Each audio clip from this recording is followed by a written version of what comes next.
ವಸುದೇವಸುತಂ ದೇವಂ ಕಂಸಚಾಣೂರಮರ್ದನಂ ದೇವಕೀ ಪರಮಾನಂದಂ ಕೃಷ್ಣಂ ವಂದೇ ಜಗದ್ಗುರುಂ ಶ್ರೀಕೃಷ್ಣಂ ವಂದೇ ಜಗದ್ಗುರುಂ.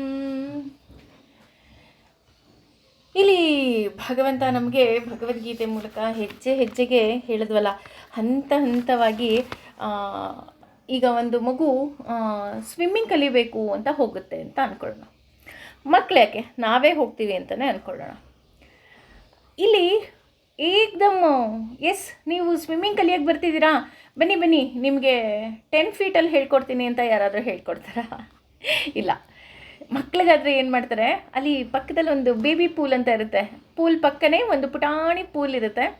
ಆ ಪೂಲಲ್ಲಿ ಏನು ಮಾಡ್ತಾರೆ, ಮಕ್ಕಳಿಗೆ 1 ದಿನ 2 ದಿನ ಆಟ ಆಡೋಕ್ಕೆ ಕೊಡ್ತಾರೆ. ಯಾಕಪ್ಪ ಆಟ ಆಡೋಕ್ಕೆ ಕೊಡ್ತಾರೆ ಅಂದರೆ, ಆ ಮಗುಗೆ ನೀರಿನ ಮೇಲೆ ಪ್ರೀತಿ ಬರಲಿ ಅಂತ. ಆಮೇಲೆ ಏನು ಮಾಡ್ತಾರೆ, ಆ ಬೇಬಿ ಪೂಲಿಂದ ತೆಗೆದು ದೊಡ್ಡ ಪೂಲಿಗೆ ಹಾಕ್ತಾರೆ. 3 feet 4 feet 5 feet 6 feet 7 feet ಈ ಥರ ಹಂತವಾಗಿ ಕೊನೆಗೆ 10 ಫೀಟ್ಗೆ ಕರ್ಕೊಂಡು ಹೋಗ್ತಾರೆ. ಮೊದಲು 1 ರೌಂಡ್ ಹೊಡಿ ಅಂತ ಹೇಳ್ಕೊಟ್ಟದ್ದ swimming master 1 hour you have to ಅಂತ ಬೈದು ಬಿಟ್ಟು ಹೇಳ್ಕೊಡ್ತಾರೆ. ಹಾಗೆಯೇ ಇಲ್ಲಿ ಕೃಷ್ಣನೂ ಅಷ್ಟೇ, ನಮಗೆ ಏಕ್ದಮ್ ನೀನು 10ನೇ ಫೀಟಿಗೆ ಹೋಗಿ ಮುಳುಗ್ಬಿಡು ಅಂತ ಹೇಳ್ತಾ ಇಲ್ಲ. ಹಂತವಾಗಿ ನಮ್ಮಲ್ಲಿರುವಂತಹ ಗೊಂದಲಗಳೆಲ್ಲವುದಕ್ಕೂ ನಿವಾರಣೆ ಕೊಡ್ತಾ ಇದ್ದಾನೆ. ಹೇಗೆ ಕೊಡ್ತಾ ಇದ್ದಾನಪ್ಪ ಅಂತಂದರೆ, ಸ್ವಿಮ್ಮಿಂಗ್ ಮಾಸ್ಟ್ರು ಮೊದಲು ಬ್ರೀತಿಂಗ್ ಎಕ್ಸಸೈಸನ್ನು ಹೇಳ್ಕೊಟ್ಬಿಟ್ಟು ಆಮೇಲೆ ಸ್ವಿಮ್ಮಿಂಗ್ ಹೇಳ್ಕೊಡ್ತಾರಲ್ಲ, ಆ ರೀತಿ ನಮಗೂ ಸಹ ಇಲ್ಲಿ ಹೇಳ್ಕೊಡ್ತಾ ಇದ್ದಾರೆ. ದೇವರ ಮೇಲೆ ನಮಗೇನಾಗುತ್ತೆ, ಸಾಕಷ್ಟು ಬಾರಿ ಕೋಪ ಬರುತ್ತೆ. ಆದರೆ ಅದರಿಂದ ಯಾವುದಕ್ಕೆ ನಾವು ಉಪಯೋಗಿಸ್ಬೇಕು ಅಂದರೆ, ನಾವು ಭಗವಂತನನ್ನು ಹೇಗೆ ಒಲಿಸ್ಕೋಬೇಕು ಅನ್ನೋದನ್ನು ಇಲ್ಲಿ ಇನ್ನೂ ಹಂತವಾಗಿ ಹೇಳ್ಕೊಡ್ತಾ ಇದ್ದಾರೆ. ಅಷ್ಟೇ ಅಲ್ಲದೆ ಇಂದ್ರಿಯ ನಿಗ್ರಹವನ್ನು ಹೇಗೆ ಮಾಡಬಹುದು, ಹಾಗೂ ನಮ್ಮ ಸ್ವಧರ್ಮದಿಂದ ಹೇಗೆ ಭಗವಂತನನ್ನು ಸೇರ್ಬೋದು ಅಂತ ಇಲ್ಲಿ ಭಗವಂತ ಹೇಳ್ಕೊಡ್ತಾ ಇದ್ದಾನೆ. ಸದೃಶಂ ಅಂದರೆ ಅನುಗುಣವಾಗಿ ಜ್ಯೇಷ್ಠತೆ ಪ್ರಯತ್ನಿಸುತ್ತಾನೋ, ಸ್ವಸ್ಥ ಅಂದರೆ ಸ್ವತಂತ್ರ, ಪ್ರಕೃತಿ ಗುಣಗಳಿಂದ ಜ್ಞಾನವಾನ್ ಅಂದರೆ ವಿದ್ವಾಂಸನು, ಅಪಿ ಆಗಿರುವವನು, ಪ್ರಕೃತಿಯನ್ನು ಯಾಂತಿ ಹೊಂದಿರುವವನು, ಭೂತಾನಿ ಎಲ್ಲ ಜೀವಿಗಳು, ನಿಗ್ರಹವು ಕಿಂ ಏನನ್ನು ಕರಿಷ್ಯತಿ ಮಾಡತ್ತೆ. ಅಂದರೆ ಇಲ್ಲಿ ಯಾಕೆ ಇಲ್ಲಿ ಹೇಳ್ತಾ ಇದ್ದಾರಪ್ಪ ಅಂತ ಅಂದರೆ, ನಮ್ಮೆಲ್ಲರಿಗೂ ಒಂದು ಗೊಂದಲ ಇರುತ್ತೆ. ಎಲ್ಲ ಭಗವಂತನೇ ಮಾಡಿಸ್ತಾನೆ ಅಂತಂದರೆ ನಾವು ಯಾಕೆ ಮಾಡಬೇಕು ಅನ್ನೋದು. ಅದನ್ನೇ ಇಲ್ಲಿ ಹೇಳ್ತಾ ಇದ್ದಾನೆ ಕೃಷ್ಣ. ನೋಡು ಅರ್ಜುನ, ಉಪದೇಶ ನಾನು ಮಾಡ್ತೀನಿ. ಈಗ ನಾವು ಉಪದೇಶ ಮಾಡ್ತಾ ಇದ್ದೀನಿ ನಿನಗೆ. ಈ ಭಗವದ್ಗೀತೆಯನ್ನು ಓದಿದವರು, ಕೇಳಿದವರು ಅಥವಾ ಅನುಷ್ಠಾನ ಮಾಡಿದವರು ಸಹ ಎಲ್ಲರೂ ಮಾಡ್ತಾರೆ ಅಂತ ನಾನು ಹೇಳೋದಿಲ್ಲ. ನೋಡಿ, ಅಂದರೆ ನಾವು ಈ ಕಲಿಯುಗದಲ್ಲಿ ಹೇಗಿದ್ದೀವಿ ಅಂತ ಕೃಷ್ಣಂಗೆ ಆವಾಗಲೇ ಗೊತ್ತಾಗಿತ್ತು ಅಂತ ಅನಿಸುತ್ತೆ. ಅಂದರೆ ನಾನು ಇದನ್ನು ಅನುಷ್ಠಾನ ಮಾಡಬೇಕು, ಭಗವದ್ಗೀತೆ ಅನ್ನೋದು ಪಾರಾಯಣ ಅಲ್ಲ, ಪಾರಣೆ ಮಾಡಬೇಕು ಅಂತ ಗೊತ್ತಿದ್ದರೂ ಸಹ ಇದನ್ನು ಯಾರು ಕೇಳ್ತಾರೋ, ಆದರೆ ಅವರು ಎಲ್ಲರೂ ಅನುಷ್ಠಾನ ಮಾಡೋದಿಲ್ಲ. ನಾನು 10 ವರ್ಷದಿಂದ ಭಗವದ್ಗೀತೆ ಓದ್ತಾ ಇದ್ದೀನಿ, 20 ವರ್ಷದಿಂದ ಒಂದಿನ 1ನೇ ಶ್ಲೋಕ, 2 ದಿನ 1 2, ಇನ್ನೊಂದು ದಿನ 1 2 3 ಈ ರೀತಿ ನಾನು ಅದೆಷ್ಟೋ ಚಕ್ರಗಳನ್ನು ಮುಗಿಸ್ಬಿಟ್ಟಿದ್ದೀನಿ ಅಂತ ಹೇಳೋರು ಸಹ ಬಾಯಲ್ಲಿ ಹೇಳ್ತಾರೆ ವಿನಃ ಅನುಷ್ಠಾನವನ್ನು ಮಾಡೋದಿಲ್ಲ. ಅದು ನಾನೇ ಹೇಳ್ತೀನಿ. ಯಾಕೆ ಇಲ್ಲಿ ಭಗವಂತ ಅನುಷ್ಠಾನ ಮಾಡೋದಿಲ್ಲ ಅಂತ ಹೇಳ್ತಿದ್ದಾರಪ್ಪ ಅಂತ ಅಂದರೆ, ಹಾಗಿದ್ರೆ ಯಾಕೆ ನಾವು ಭಗವದ್ಗೀತೆಯನ್ನು ಕೇಳಬೇಕು, ಯಾಕೆ ಹೇಳಬೇಕು ಅಂತ ಅಂದರೆ, ಇಲ್ಲಿ ಜ್ಞಾನಿಯಾದವನು ಅಂದರೆ ಅವನು ಸಹ ಏನು ಮಾಡ್ತಾನೆ, ಕೆಲವೊಮ್ಮೆ ಅವನ ಸ್ವಭಾವಕ್ಕೆ ತಕ್ಕ ಹಾಗೆ ನಡೆದುಕೊಳ್ತಾ ಹೋಗ್ತಾನೆ.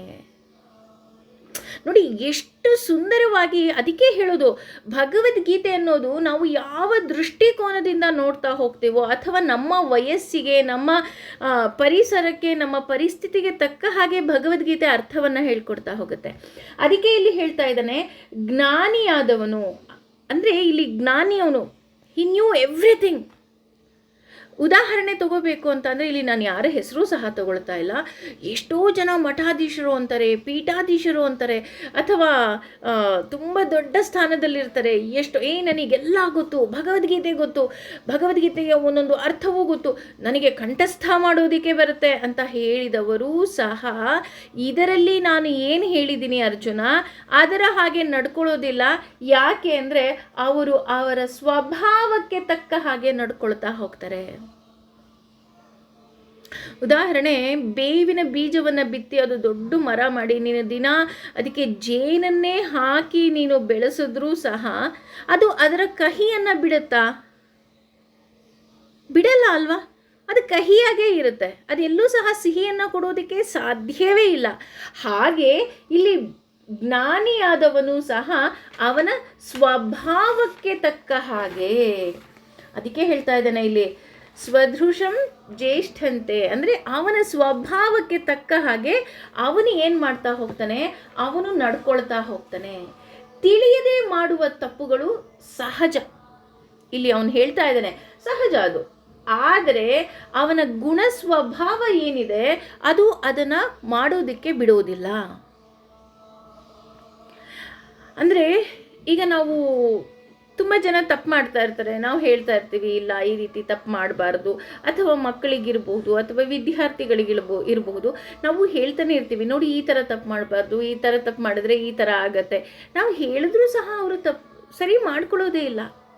ಹೇಗೆ ಅಂತ ಅಂದರೆ ನಮ್ಮ ಹಿರಿಯರು ಗಾದೆ ಹೇಳ್ತಾರಲ್ಲ, ನಾಯಿ ಬಾಲ ಡೊಂಕು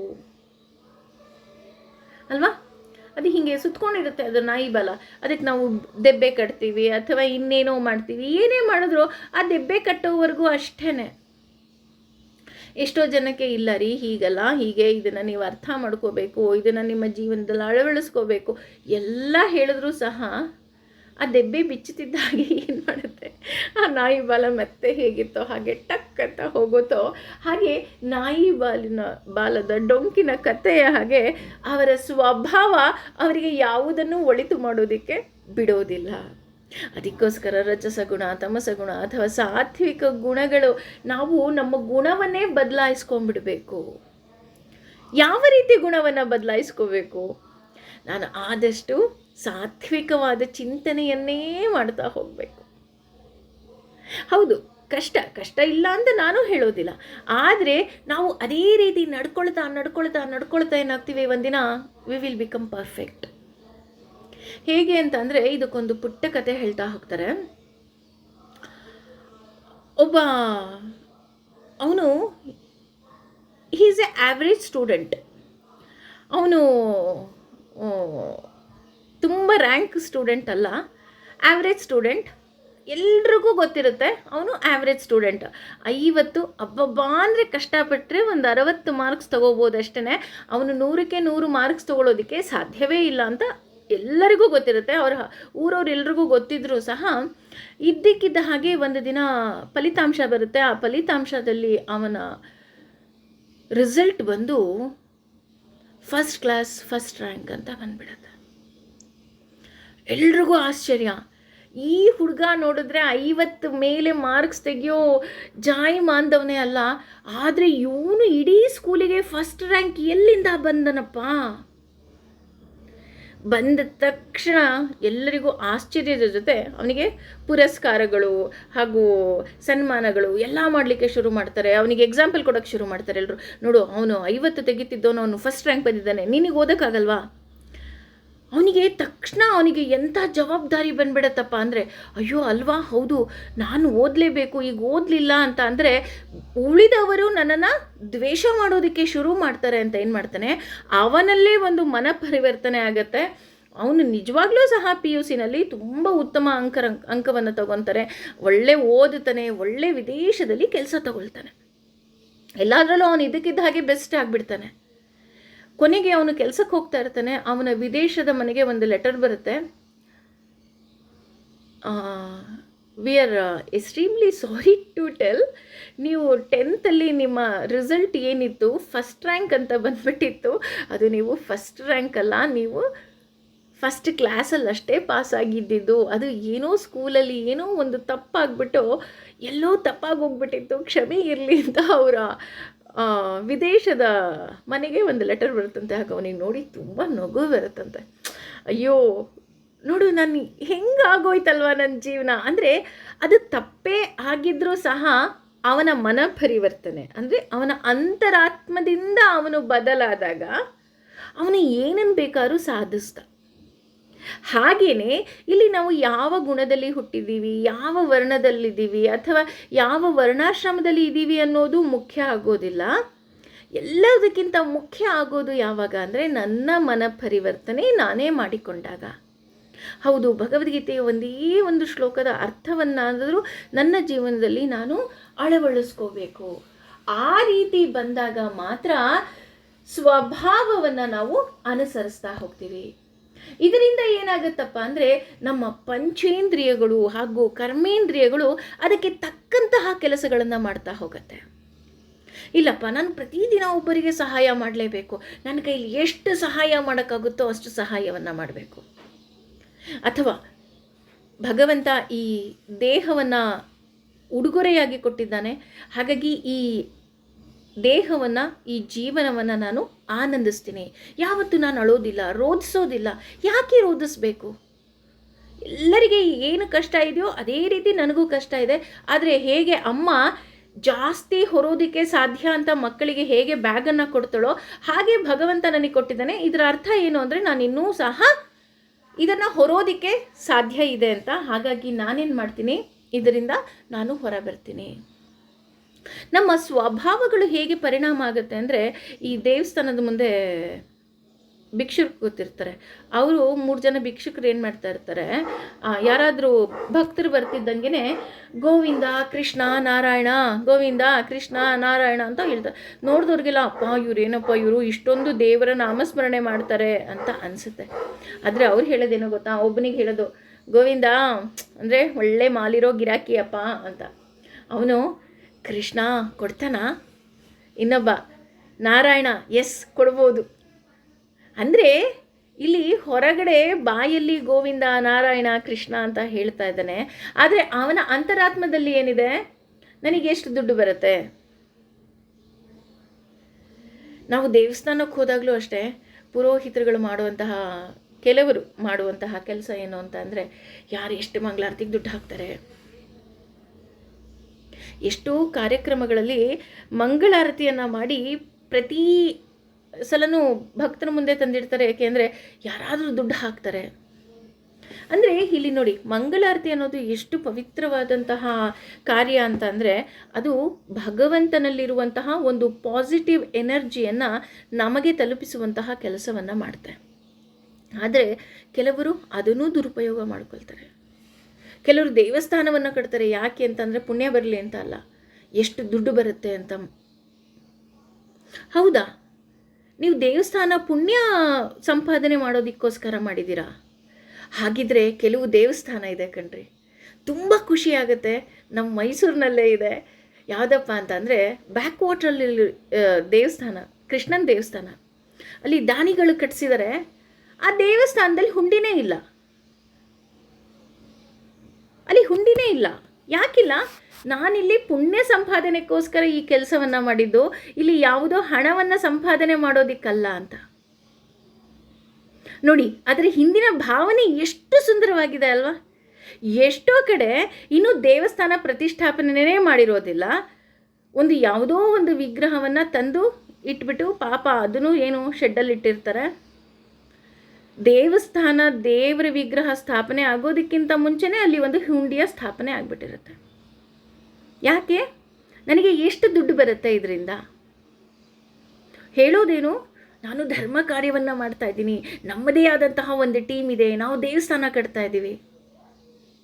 ಅದರ ಹಿಂದೆ ಇರೋದು ನನಗೆ ಈ ದೇವಸ್ಥಾನದಿಂದ ಎಷ್ಟು ದುಡ್ಡು ಬರುತ್ತೆ, ನಾವು ಎಲ್ಲಿ ಮಜಾ ಮಾಡ್ಬೋದು. ಎಷ್ಟೋ ಜನ ಗಣಪತಿ ಕೂರಿಸ್ತಾರೆ. ಬೇಕಾದ್ರೆ ನೀವು ಅಬ್ಸರ್ವ್ ಮಾಡಿ, ಗಣಪತಿ ವಿಸರ್ಜನೆ ಆದಮೇಲೆ ಆ ಹುಡುಗರು 1 ವಾರ ಕಾಣಿಸೋದೇ ಇಲ್ಲ. ಎಲ್ಲಿ ಹೋಗಿರ್ತಾರೆ? ಉಳಿದ ದುಡ್ಡಲ್ಲಿ ಪಾರ್ಟಿ ಮಾಡೋಕ್ಕೂ ಟ್ರಿಪ್ ಮಾಡೋಕ್ಕೂ ಹೋಗಿರ್ತಾರೆ ಎಷ್ಟೋ ಜನ. ನಾನು ಎಲ್ಲರೂ ಅಂತ ಹೇಳ್ತಾ ಇಲ್ಲ, ಕ್ಷಮೆ ಇರಲಿ. ಹಾಗೆ ಇಲ್ಲಿ ನಾವು ಏನು ಮಾಡ್ತೀವಿ ಅನ್ನೋದು ನಮ್ಮ ಒಳಗಿನ ಭಾವನೆಗೆ ಸಂಬಂಧಪಟ್ಟಿದೆ. ಅದಕ್ಕೆ ಇಲ್ಲಿ ಕೃಷ್ಣ ಹೇಳ್ತಾ ಇರೋದು, ನಾನು ಭಗವದ್ಗೀತೆಯನ್ನು ಹೇಳಿದರು, ಭಗವದ್ಗೀತೆಯನ್ನು ಇಷ್ಟು ಅನುಷ್ಠಾನ ಮಾಡಿ ಅಂತ ಜನರಿಗೆ ಹೇಳಿದರು, ಅಥವಾ ಜನ ಅದನ್ನು ಓದಿದರು, ಜನ ಅದನ್ನು ಕೇಳಿದರೂ ಸಹ ಯಾರೂ ಸಹ ಇದನ್ನು ಮಾಡ್ತಾರೆ ಅಂತ ನಾನು ಅಂದ್ಕೊಳ್ಳೋದಿಲ್ಲ. ಯಾಕೆ ಅಂದರೆ ಅವರವರ ಜ್ಞಾನಕ್ಕೆ ತಕ್ಕ ಹಾಗೆ ಅದನ್ನು ಅವರು ಅವರ ಜೀವನದಲ್ಲಿ ಅಳವಡಿಸ್ಕೊಳ್ತಾ ಹೋಗ್ತಾರೆ. ಸಾತ್ವಿಕ ಸ್ವಭಾವದವರು ಮಾತ್ರ ಈ ಭಗವದ್ಗೀತೆಯನ್ನು ಅವರ ಜೀವನದಲ್ಲಿ ಅಳವಡಿಸ್ಕೊಳ್ತಾರೆ. ಅದಕ್ಕೇ ನಿನ್ನೆಯ ತರಗತಿಯಲ್ಲಿ ಆಗಲೇ ಮಧ್ವಾಚಾರ್ಯರು ಹೇಳಿಬಿಟ್ರು. ಏನಂತ ಹೇಳಿದ್ರು? ರಜೋಗುಣ ತಮೋಗುಣ ಇರುವವರಿಗೆ ನೀನು ಪಾಠವನ್ನೇ ಮಾಡಬೇಡ, ನೀನು ಬೋಧನೆಯನ್ನೇ ಮಾಡಬೇಡ. ಯಾಕೆ ಅಂದರೆ ನೀನು ಬೋಧನೆ ಮಾಡಿದರೂ ಸಹ ಅದು ಒಂದು ಸಮಯ ವ್ಯರ್ಥ. ಅದರ ಜೊತೆ ಅವರು ದೇವರನ್ನೇ ಅವರು ಪ್ರಶ್ನೆ ಮಾಡ್ತಾರೆ. ಹಾಗಾಗಿ ಅದೇ ಮುಂದುವರೆದು ನೋಡಿ, ಏನು ಮಧ್ವಾಚಾರ್ಯರು ಹೇಳಿದ್ರೋ ಅದೇ ಮುಂದುವರೆದು ಇಲ್ಲಿ ಕೃಷ್ಣ ಹೇಳ್ತಾ ಇದ್ದಾನೆ, ಕೇವಲ ಸಾತ್ವಿಕ ಸ್ವಭಾವದವರು ಮಾತ್ರ ಇದನ್ನು ಅವರ ಜೀವನದಲ್ಲಿ ಅಳವಡಿಸ್ಕೊಳ್ತಾರೆ. ಹಾಗಿದ್ರೆ ಸಾತ್ವಿಕ ಸ್ವಭಾವದವರು ಮಾತ್ರ ಬೆಳೆಯೋದಕ್ಕೆ ಹೇಗೆ ಸಾಧ್ಯ? ಬೇರೆ ಸ್ವಭಾವದವರು ಯಾಕೆ ಬೆಳೆಯೋದಕ್ಕೆ ಸಾಧ್ಯ ಇಲ್ಲ ಅಂತ ನೋಡೋದಿದ್ರೆ, ಈಗ ಉದಾಹರಣೆ ಒಂದು ಪಾಟ್, 3 ಪಾಟ್ ತಗೊಳ್ಳೋಣ. 3 ಪಾಟಲ್ಲೂ ಯಾವುದೋ ಒಂದು ಸೀಡ್ನ ಹಾಕೋಣ, ಯಾವುದೋ ಒಂದು ಗಿಡದ ಬೀಜವನ್ನು ಹಾಕೋಣ. ಸಾತ್ವಿಕರಿಗೆ ಪ್ರತಿದಿನ ನೀರು, ಗೊಬ್ಬರ ಇದನ್ನೆಲ್ಲ ಹಾಕೋಣ. ಇನ್ನೊಂದು ಪಾಟಲ್ಲಿರೋರಿಗೆ ಬರೀ ಹನಿಯನ್ನು ಹಾಕ್ತಾ ಹೋಗೋಣ, ಜೇನನ್ನು ಹಾಕ್ತಾ ಹೋಗೋಣ. ಇನ್ನೊಬ್ಬರಿಗೆ ಬರೀ ಕಾಫಿ, ಟೀ, ಡಿಕಾಕ್ಷನ್ನು ಇಂಥದ್ದನ್ನು ಹಾಕ್ತಾ ಹೋಗೋಣ. ಯಾವುದು ಬೆಳೆಯುತ್ತೆ? ನಾನು ಹನಿನೇ ಹಾಕಿದ್ದೀನಿ ಅಂದ್ರೂ ಆ ಗಿಡ ಬೆಳೆಯುತ್ತಾ? ಬೆಳೆಯಲ್ಲ, ಅದು ಸತ್ತು ಹೋಗುತ್ತೆ. ಗಿಡಕ್ಕೆ ಬೆಳೆಯೋದಕ್ಕೆ ಬೇಕಾಗಿರೋದೇನು? ನೀರು, ಗೊಬ್ಬರ, ಸೂರ್ಯನ ಬೆಳಕು, ಮಣ್ಣು ಅಲ್ವಾ? ಹಾಗೆಯೇ ಇಲ್ಲಿ ಧರ್ಮ, ಅರ್ಥ, ಕಾಮ, ಮೋಕ್ಷ ಇದೆಲ್ಲವುದರ ಜೊತೆ ನಾನು ಇದ್ದಾಗ ಭಗವಂತ ಏನು ಮಾಡ್ತಾ ಹೋಗ್ತಾನೆ? ಆ ಸಸಿಯನ್ನು ಬೆಳೆಸ್ತಾ ಹೋಗ್ತಾನೆ. ಚೇತನವಾಗಿ ನಮಗೆ ಹೆಜ್ಜೆ ಹೆಜ್ಜೆಗೆ ಹಂತವಾಗಿ ಯಾರು ಚಿವುಟಿದ್ರೂ ಸಹ, ಈಗ ಉದಾಹರಣೆ ತುಳಸಿ ಗಿಡ ಇರುತ್ತೆ. ತುಳಸಿ ಗಿಡದಲ್ಲಿ ಮೇಲ್ಗಡೆ ತೆನೆ ಬಂತು ಅಂತ ನಾವು ಚಿವಿಡ್ತೀವಿ ಮೀನ್ಸ್ ಕಟ್ ಮಾಡ್ತೀವಿ. ಕಟ್ ಮಾಡಿದ ತಕ್ಷಣ ಆ ಗಿಡ ಒಣಗೋಗುತ್ತಾ? ಒಣಗೋಗೋದಿಲ್ಲ. ಅದಿನ್ನೂ ಏನಾಗ್ತಾ ಹೋಗುತ್ತೆ? ಬ್ರಾಂಚಸ್ ಬರೋದಕ್ಕೆ ಶುರುವಾಗತ್ತೆ. ಹಾಗೆ ಇಲ್ಲಿ ಸಾತ್ವಿಕರು ಏನಾಗ್ತಾ ಹೋಗ್ತಾರೆ? ಇದರಿಂದ ಇನ್ನಷ್ಟು ಮತ್ತಷ್ಟು ತಿಳ್ಕೊಳ್ತಾ ಹೋಗ್ತಾರೆ. ಹೌದು, ಇವತ್ತು ನಾನು ಭಗವದ್ಗೀತೆಯನ್ನು ತಿಳ್ಕೊಂಡಿದ್ದೀನಿ, ಈ ಭಗವದ್ಗೀತೆಯಿಂದ ನನಗೆ ನನ್ನ ಜೀವನದಲ್ಲಿ ಹೀಗೆಲ್ಲ ಬದಲಾಗೋದಕ್ಕೆ ಸಾಧ್ಯ. ನಾನು ನನ್ನ ಧರ್ಮವನ್ನು ಮಾಡಿ ನಾನು ಬದಲಾಗಬಹುದು. ಹೀಗೆಲ್ಲ ನಾವು ಸ್ವಭಾವನೆ ಕಾರಣ ಅಂದಾಗ ಕೆಲವರು ಹೇಳ್ತಾರೆ, ಹಾಗಿದ್ರೆ ಸ್ವಭಾವನೆ ಕಾರಣ ಅಂತ ಅನ್ನೋದಾಗಿದ್ದರೆ ನಾನು ಯಾಕೆ ಕರ್ಮವನ್ನು ಮಾಡಬೇಕು? ನಾನು ಕರ್ಮವನ್ನೇ ಮಾಡೋದಿಲ್ಲ. ನೀನು ಹೇಳ್ತಿದ್ಯಲ್ವ ಕೃಷ್ಣ, ಸ್ವಭಾವನೆ ಇಂಪಾರ್ಟೆಂಟ್ ಅಂತ. ಹಾಗಿದ್ರೆ ನಾನು ಸಾತ್ವಿಕವಾಗಿ ಬರೀ ಯೋಚನೆ ಮಾಡ್ತಾ ಕೂತ್ಕೊಂಡ್ಬಿಡ್ತೀನಿ, ನಾನು ನನ್ನ ಕರ್ಮವನ್ನು ಮಾಡೋದೇ ಇಲ್ಲ. ಹಾಗಿದ್ರೆ ನನಗೆ ಒಳ್ಳೆಯದಾಗತ್ತಾ? ಅದಕ್ಕೆ 34ನೇ ಶ್ಲೋಕದಲ್ಲಿ ಕೃಷ್ಣ ಹೇಳ್ತಾ ಇದ್ದಾನೆ, ಇದಕ್ಕೆಲ್ಲ ಕೇವಲ ಸ್ವಭಾವ ಅಷ್ಟೇ ಅಲ್ಲ, ಇಂದ್ರಿಯಗಳು, ಇಂದ್ರಿಯಸ್ಯ ಅರ್ಥಂ, ಇಂದ್ರಿಯಗಳ ವಿಷಯಗಳಲ್ಲಿ ರಾಗ ಅಂದರೆ ಆಸೆಗಳು, ದ್ವೇಷ, ಕೋಪ, ಹಾಗೆಯೇ ಅವ್ಯವಸ್ಥಿತವು, ನಿಯಂತ್ರಣಕ್ಕೆ ಒಳಗಾಗಿರುವೆ. ತಯೋ ಅವುಗಳ ನ ಎಂದಿಗೂ ಇಲ್ಲ, ವಶಂ ನಿಯಂತ್ರಣದಲ್ಲಿ, ಅಗಚ್ಚತ್ ಆಗಬೇಕು, ತೌ ಅವು, ಹಿ ಖಂಡಿತವಾಗಿಯೂ, ಅಸ್ಯ ಅವನ, ಪಂಡಿತಂ ಅಂದರೆ ಅಡ್ಡಿಗಳು. ಅಂದರೆ ಇಲ್ಲಿ ಕೃಷ್ಣ ಏನು ಹೇಳ್ತಾ ಇದ್ದಾನೆ ಅಂತ ಅಂದರೆ, ಹೌದು ಸ್ವಭಾವ ಕಾರಣ ಆಗುತ್ತೆ. ಆ ಸ್ವಭಾವ ಯಾವಾಗ ಕಾರಣ ಆಗತ್ತೆ ಅಂದರೆ, ನಾವು ಹೇಳಿದ್ವಲ್ಲ ಈಗ ಸಾತ್ವಿಕರು ಇನ್ನಷ್ಟು ಭಗವದ್ಗೀತೆಯನ್ನು ಕಲಿತಾಗ ನಾವು ಭಗವದ್ಗೀತೆಗೆ ಅಟ್ರಾಕ್ಟ್ ಆಗ್ತಾ ಹೋಗ್ತೀವಿ. ಯಾಕೆ ಅಟ್ರಾಕ್ಟ್ ಆಗ್ತೀವಿ? ಬೇರೆಯವ್ರು ಯಾಕೆ ಅಟ್ರಾಕ್ಟ್ ಆಗೋದಿಲ್ಲ ಅಂತ ನೋಡೋದಾದರೆ, ಸ್ವಭಾವದ ಮೇಲೆ ಯಾವಾಗಿಯೂ ಸಹ ಅದರ ಮೇಲೆ ಪ್ರಭಾವ ಕೂತಿರುತ್ತೆ ಅಂತ ಹೇಳ್ತಾರೆ. ಸ್ವಭಾವದ ಮೇಲೆ ಏನಾಗಿರುತ್ತೆ? ಪ್ರಭಾವ ಕೂತಿರುತ್ತೆ. ಇಲ್ಲಿ ಉದಾಹರಣೆ, ನಾವು ಸ್ವಭಾವ, ಪ್ರಭಾವ, ಸಂಸ್ಕಾರ ಇದು ಮೂರನ್ನು ತೆಗೆದುಕೊಂಡಾಗ ಮನೆಯಲ್ಲಿ ಒಳ್ಳೆಯ ಸಂಸ್ಕಾರ ಇರುತ್ತೆ. ಎಲ್ಲರ ಮನೆಯಲ್ಲೂ ಅಷ್ಟೇ, ಎಲ್ಲ ತಂದೆ ತಾಯಿಗೂ ಒಂದೇ ಆಸೆ, ನಮ್ಮ ಮಕ್ಕಳು ಬೆಸ್ಟ್ ಆಗಿರಬೇಕು. ಕೊನೆಯ ಪಕ್ಷ ಓದೋದ್ರಲ್ಲಿರ್ತಾನೋ ಇರಲ್ವೋ, ದುಡಿಯೋದ್ರಲ್ಲಿರ್ತಾನೋ ಇಲ್ವೋ, ಆದರೆ ಅವನ ಸ್ವಭಾವ ತುಂಬ ಸಾತ್ವಿಕವಾಗಿರಬೇಕು. ಕಂಡವರು ಕೊನೆಯ ಪಕ್ಷ ಒಳ್ಳೆ ಮಗನನ್ನು ಹುಟ್ಟಿಸಿದ್ರಪ್ಪ ಅಂತನಾದರೂ ನಮಗೆ 4 ಜನ ಹೇಳಿದ್ರೆ ಸಾಕು ಅನ್ನೋದೇ ನಮ್ಮ ಮನಸ್ಸಿನಲ್ಲಿ ಇರುತ್ತೆ ಅಲ್ವಾ. ಆದರೆ ನಾವು ಮನೆಯಲ್ಲಿ ಇದ್ದಾಗ, ಉದಾಹರಣೆ ಈಗ ಒಂದು ಭಾಷೆ ಅಂತ ತಗೊಳ್ಳೋಣ. ನಾವು ಎಷ್ಟು ಒಳ್ಳೆಯ ಸಂಸ್ಕಾರದಲ್ಲಿ, ಕೆಲವರ ಮನೆಯಲ್ಲಂತೂ ಒಂದು ಏರು ಧ್ವನಿಯಲ್ಲೂ ಮಾತಾಡೋದಿಲ್ಲ, ಕೆಲವು ಕೆಟ್ಟ ಪದಗಳಂತೂ ಅವ್ರು ಕೇಳಿರೋದೇ ಇಲ್ಲ. ಆದರೆ ಮಗು ಸ್ಕೂಲಿಗೆ ಹೋದ ತಕ್ಷಣ ಏನು ಮಾಡುತ್ತೆ ಗೊತ್ತಾ, ಆ ಶಾಲೆಯ ಅಕ್ಕಪಕ್ಕ ಅಥವಾ ಅವರ ಸ್ನೇಹಿತರು ಏನಿರ್ತಾರೆ ಆ ಭಾಷೆ ಮನೆಯಲ್ಲಿ ಬರೋದಕ್ಕೆ ಶುರು ಆಗುತ್ತೆ. ಉದಾಹರಣೆ ಹೇಳಬೇಕು ಅಂದರೆ, ನಾನಿಲ್ಲಿ ಯಾವ ಭಾಷೆನೂ ಮೇಲೆ ಕೀಳು ಅಂತ ಹೇಳ್ತಾ ಇಲ್ಲ. ಈಗ ಮನೆಯಲ್ಲಿ ನಾನು ಹೌದಾ, ಬನ್ನಿ, ಹೋಗಿ, ಕೂತ್ಕೊಳ್ಳಿ, ತಗೊಳ್ಳಿ, ಅಲ್ಲಿಡಿ, ಇಲ್ಲಿಡಿ, ಹೀಗೆ ನಾವು ಮಾತಾಡ್ತಾ ಇರ್ತೀವಿ. ಮಗು ಒಂದು ಯಾವುದೋ ಒಂದು ಬೇರೆ ಭಾಷೆಗೆ, ಅಂದರೆ ಬೇರೆ ಮಾತನಾಡುವ ಶೈಲಿನೇ ಬೇರೆ ಇದ್ದಾಗ ಅಲ್ಲಿ ಇಕ್ಕು, ಇಲ್ಲಿ ಮಡಗು ಅಲ್ವಾ. ಅಂದರೆ ಅದು ತಪ್ಪು ಅಂತ ನಾನು ಹೇಳ್ತಾ ಇಲ್ಲ, ಪ್ರಭಾವ ಹೇಗೆ ಕೆಲಸ ಮಾಡುತ್ತೆ ಅಂತ. ನಾವು ಹೇಳ್ತಾ ಇರ್ತೀವಿ, ಇಲ್ಲ ನೀನು ಸ್ಪೂನಲ್ಲೇ ತಿನ್ನಬೇಕು, ಇದು ಒಳ್ಳೆಯದು, ಇಲ್ಲ ಹೆಂಗೆಂಗೋ ತಿನ್ನೋದು, ಓಡಾಡ್ಕೊಂಡು ತಿನ್ನೋದು. ಅಥವಾ ಶಾಲೆಯಲ್ಲಿ ಮಕ್ಕಳು ಹೇಗೆ ಹಠ ಮಾಡಿರ್ತಾರೆ ಅದನ್ನು ನೋಡಿಕೊಂಡು ಬಂದು ಮನೆಯಲ್ಲಿ ಹಠ ಮಾಡೋದು. ಇನ್ನು ಸ್ವಲ್ಪ ಟೀನೇಜಿಗೆ ಹೋದರು ಅಂದ ತಕ್ಷಣ ಅವರ ಹಾವ, ಭಾವ, ವೇಷ, ಭೂಷಣ ಎಲ್ಲ ಬದಲಾಗ್ತಾ ಹೋಗುತ್ತೆ ಅಲ್ವಾ. ನಾವು ಎಣ್ಣೆ ಹಚ್ಚಿ ಜಡೆ ಹಾಕಿ ಹೂ ಮುಡಿಸಿ ಕಳಿಸ್ತಿದ್ದಂತಹ ಮಗು ಇದ್ದಕ್ಕಿದ್ದ ಹಾಗೆ ಶಾರ್ಟ್ ಕಟ್ ಮಾಡಿಸ್ಕೊಳ್ಳೋದಕ್ಕೆ ಶುರು ಮಾಡುತ್ತೆ. ಅಥವಾ ಅದರ ಹಾವಭಾವನೆ ಚೇಂಜ್ ಆಗಿಬಿಡುತ್ತೆ. ಅಂದರೆ ಅದು ನಾನು ತಪ್ಪು ಅಂತ ನಾನು ಹೇಳ್ತಾ ಇಲ್ಲ, ಅಂದರೆ ಪ್ರಭಾವ ತುಂಬ ಮುಖ್ಯ ಆಗುತ್ತೆ.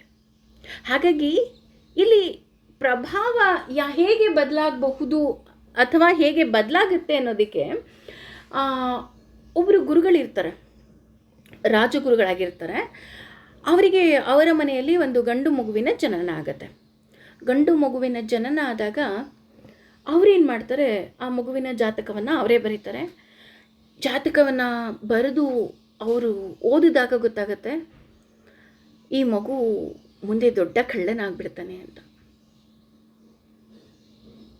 ಹೇಳಿ ಕೇಳಿ ರಾಜಗುರುಗಳು ಮಗು ಮುಂದೆ ಕಳ್ಳ ಆಗ್ತಾನೆ, ನಾನು ಹೇಗೆ ಇವನಿಗೆ ಸಂಸ್ಕಾರವನ್ನು ಕೊಡಬೇಕು. ತಕ್ಷಣ ಏನು ಮಾಡ್ತಾರೆ, ಅವನ ವಿದ್ಯಾಭ್ಯಾಸದ ಜೊತೆ ಅವನಿಗೆ ಯಾವ ಕಳ್ಳತನ ಮಾಡಿದ್ರೆ ಯಾವ ಶಿಕ್ಷೆ ಬರುತ್ತೆ ಅನ್ನುವಂತಹ ಈ ಲಾ ಪಾಯಿಂಟ್ಸ್ ಅಂತ ಏನು ಹೇಳ್ತೀವಿ, ಆ ರೀತಿಯಾದಂತಹ ಪಾಯಿಂಟ್ಸ್ಗಳನ್ನು ಪ್ರತಿನಿತ್ಯ ಹೇಳ್ಕೊಡೋದಕ್ಕೆ ಶುರು ಮಾಡ್ತಾರೆ. ಅವರು ಒಂದು ಕಾಲ ಆದಮೇಲೆ ಅವರು ತೀರು ಹೋಗ್ತಾರೆ. ಅವನ ಜಾತಕದಲ್ಲೇ ಇದ್ದ ಹಾಗೆ ಅವನು ಕಳ್ಳ ಆಗಬೇಕು ಅಂತ ಇರುತ್ತೆ. ಆದರೆ ಅವನು ಏನಾದರೂ ಕಳ್ಳತನ ಮಾಡಬೇಕು ಅಥವಾ ಮೋಸ ಮಾಡಬೇಕು ಅಂತಾಗೆಲ್ಲ ತಂದೆ ಹೇಳಿಕೊಟ್ಟಂತಹ ಲಾಗಳು ನೆನಪಾಗ್ತಾ ಇರುತ್ತೆ, ನಿಯಮಗಳು ನೆನಪಾಗ್ತಾ ಇರುತ್ತೆ. ಈ ಕಳ್ಳತನ ಮಾಡಿದ್ರೆ ಈ ರಾಜ್ಯದಲ್ಲಿ ಈ ರೀತಿಯಾದಂತಹ ಶಿಕ್ಷೆ ಇದೆ, ಅಥವಾ ಸ್ವರ್ಗದ ನರಕದಲ್ಲಿ ಈ ರೀತಿಯಾದಂತಹ ಶಿಕ್ಷೆ ಇದೆ, ದೇವಲೋಕದಲ್ಲಿ ಈ ರೀತಿಯಾದಂತಹ ಶಿಕ್ಷೆ ಇದೆ. ಗರುಡ ಪುರಾಣದಲ್ಲಿ ಇದನ್ನು ಹೇಳಿದ್ದಾರೆ, ನಾನು ಈ ತಪ್ಪನ್ನು ಮಾಡಿದರೆ ನನಗೆ ಈ ರೀತಿಯಾದಂಥ. ಅವನಿಗೆ ಕಳ್ಳತನ ಮಾಡೋದಕ್ಕೆ ಆಗೋದೇ ಇಲ್ಲ. ಇಲ್ಲಿ ಯಾಕೆ ನಾನು ಈ ಉದಾಹರಣೆಯನ್ನು ಕೊಟ್ಟೆ ಅಂದರೆ, ಎಷ್ಟೋ ಸಲ ಏನಾಗುತ್ತೆ, ನಾವು ಜಾತಕಕ್ಕೋ ಅಥವಾ ಇನ್ನೊಂದಕ್ಕೋ ಮತ್ತೊಂದಕ್ಕೋ ನಾವು ಅಂಟ್ಕೊಂಡ್ಬಿಟ್ಟಿರ್ತೀವಿ. ಆದರೆ ನಾವು ಸರಿಯಾದ ಸಂಸ್ಕಾರವನ್ನು ಕೊಟ್ಟಾಗ ಅಥವಾ ಸರಿಯಾದ ಒಂದು ಪರಿಸರವನ್ನು ಮಗುವಿಗೆ ಕೊಟ್ಟಾಗ ಏನಾಗುತ್ತೆ, ಮಗು ಹೇಗೆ ಬೇಕಾದರೂ ಬದಲಾಗಬಹುದು. ಈಗ ಒಂದು ಬಟ್ಟೆ ಪೀಸ್ ಇರುತ್ತೆ, ಆ ಬಟ್ಟೆನ ಒಳ್ಳೆ ಟೈಲರಿಗೆ ಕೊಟ್ಟಾಗ ನಿಮಗೆ ಹೇಗೆ ಬೇಕೋ ಹಾಗೆ ಸುಂದರವಾದ ಡ್ರೆಸ್ಸನ್ನು ಹೊಲಿದು ಕೊಡ್ತಾರೆ. ಅದೇ ಸರಿಯಾಗಿಲ್ಲದೆ ಇರೋ ಟೈಲರಿಗೆ ಕೊಟ್ಟರೆ ಏನು ಮಾಡ್ತಾರೆ, ಬಟ್ಟೆನೂ ಹಾಳು ಮಾಡ್ತಾರೆ, ಆ ಉಪಯೋಗಕ್ಕೂ ಬರದೇ ಇರೋ ಹಾಗೆ ಮಾಡ್ತಾರೆ. ಹಾಗೆ ಇಲ್ಲಿ ನಮ್ಮ ಸ್ವಭಾವದ ಮೇಲೆ ಪ್ರಭಾವ ಕೂತಾಗ ಏನಾಗುತ್ತೆ, ಪ್ರತಿಯೊಂದು ಸಹ ಕೆಲಸ ಮಾಡ್ತಾ ಹೋಗುತ್ತೆ. ಇನ್ನೂ ಹೇಳಬೇಕು ಅಂತ ಅಂದರೆ, ಈಗ ಒಬ್ಬ ಚಟಕ್ಕೆ ಹಿಡಿದಂತಹ ಮಗು ಏನು ಮಾಡ್ತಾನೆ, ಅವನ ಫ್ರೆಂಡ್ಸ್ಗಳಿಂದ ಏನಾಗ್ತಾ ಹೋಗುತ್ತೆ, ಇಲ್ಲ ಇದು ಮಾಡ್ಬೋದು ಅದು ನಾವೇನು ಮಾಡಬೇಕು, ನಾವು ಸಂಸ್ಕಾರವನ್ನು ಕೊಡಬೇಕು. ಇಲ್ಲ ಕಂದ, ಹೀಗೆ ಇರಬೇಕು ನೋಡು, ಅಪ್ಪ ಹೀಗಿದ್ದಾರೆ ಅಥವಾ ನಮ್ಮ ಪರಿಸರ ಹೀಗಿದೆ ಅಂತ ನಾವು ಸಂಸ್ಕಾರವನ್ನು ಕೊಡಬೇಕು. ಇದಕ್ಕೆ ಬೆಸ್ಟ್ ಎಕ್ಸಾಂಪಲ್ ನಮ್ಮ ಅಜಮಿಳ ಅಂತ ಹೇಳ್ಬೋದು. ಯಾಕಪ್ಪ ಇಲ್ಲಿ ಅಜಮಿಳನ ಉದಾಹರಣೆಯನ್ನು ಕೊಡ್ತಾರೆ ಅಂತ ಅಂದರೆ, ಅವನು ಮಾಡಬಾರ್ದಿರೋ, ಅವನು ಹುಟ್ಟಿದವನು ಬ್ರಾಹ್ಮಣನಾಗಿ ಹುಡ್ತಾನೆ. ಅಷ್ಟೇ ಅಲ್ಲ, ಬ್ರಾಹ್ಮಣ ಸಂಸ್ಕಾರ ಇರುತ್ತೆ. ಆದರೆ ಅವನು ಯಾವುದೋ ಒಂದು ಕ್ಷಣಿಕ ಸುಖಕ್ಕಾಗಿ ಅಥವಾ ಏನೋ ಒಂದು ನೋಡಬಾರ್ದಿದ್ದನ್ನು ನೋಡಿ ಅವನು ಮಾಡಬಾರದೇ ಇರುವಂತಹ ಎಲ್ಲ ತಪ್ಪುಗಳನ್ನು ಆತ ಮಾಡ್ತಾನೆ. ಆದರೆ ಅವನಿಗೆ ಎಲ್ಲೋ ಒಂದು ಕಡೆ ಅಂದರೆ ಅವನ ಆಸೆ ಎಲ್ಲ ಈಡೇರುತ್ತೆ. ಆ ವೇಷೆಯೂ ಸಹ ಮನೆಯಿಂದ ಹೊರಗಾಗ್ತಾನೆ. ಆಗ ಅವನಿಗೆ ಆಸರೆ ಕೊಟ್ಟಿದ್ದು ಅವನ ಸಂಸಾರದವರು. ಆಗ ಅವನು ಅರಿಯದೆ ಯಮದೂತರು ಬಂದಾಗ ನಾರಾಯಣ ನಾರಾಯಣ ಅಂತ ಹೇಳ್ತಾನೆ, ಕೊನೆ ಮಗನನ್ನು ಕೂಗ್ತಾನೆ. ಆದರೆ ಆಗ ನಾರಾಯಣ ವೈಕುಂಠ ಪದವಿಯನ್ನೇ ಕೊಟ್ಬಿಡ್ತಾನೆ. ಆ ರೀತಿ ಭಗವಂತ ಇಲ್ಲಿ ಕ್ಷಮಾಹ ಅಂತ ಹೇಳ್ತಾ ಹೋಗ್ತೀವಿ. ವಿಷ್ಣು ಸಹಸ್ರನಾಮದಲ್ಲಿ ನಾವು ಎಷ್ಟೋ ತಪ್ಪುಗಳನ್ನು ಮಾಡಿದ್ರೂ ಸಹ ಭಗವಂತ ಏನು ಮಾಡ್ತಾನೆ, ಎಲ್ಲವನ್ನ ಕ್ಷಮಿಸಿ ನಮ್ಮನ್ನು ಉದ್ಧಾರ ಮಾಡ್ತಾ ಹೋಗ್ತಾನೆ. ಹಾಗಾಗಿ ನಾವು ಒಳ್ಳೆಯವರು ಆಗೋದಕ್ಕೆ ನಮ್ಮ ಕೈಲಿ ಎಷ್ಟು ಸಹಾಯ ಆಗುತ್ತೋ ಅಷ್ಟು ಸಹಾಯವನ್ನು ಭಗವದ್ಗೀತೆ ನಮಗೆ ಈ ನಮ್ಮ ಬದುಕಿನಲ್ಲಿ ದರ್ಶಕನಾಗಿ ನಿಲ್ತಾ ಹೋಗ್ತಾನೆ ಅಂತ ಹೇಳ್ತಾ ಹೋಗ್ತಾರೆ. ಹಾಗೆಯೇ ಇಲ್ಲಿ ರಾಗದ್ವೇಷ ವ್ಯವಸ್ಥಿತವು ಅಂತ ಹೇಳ್ತಾ ಇದ್ದಾರೆ. ಯಾಕೆ ಇಲ್ಲಿ ರಾಗದ್ವೇಷ ವ್ಯವಸ್ಥಿತವು ಅಂತ ಹೇಳ್ತಾ ಇದ್ದಾರಪ್ಪ ಅಂತ ಅಂದರೆ,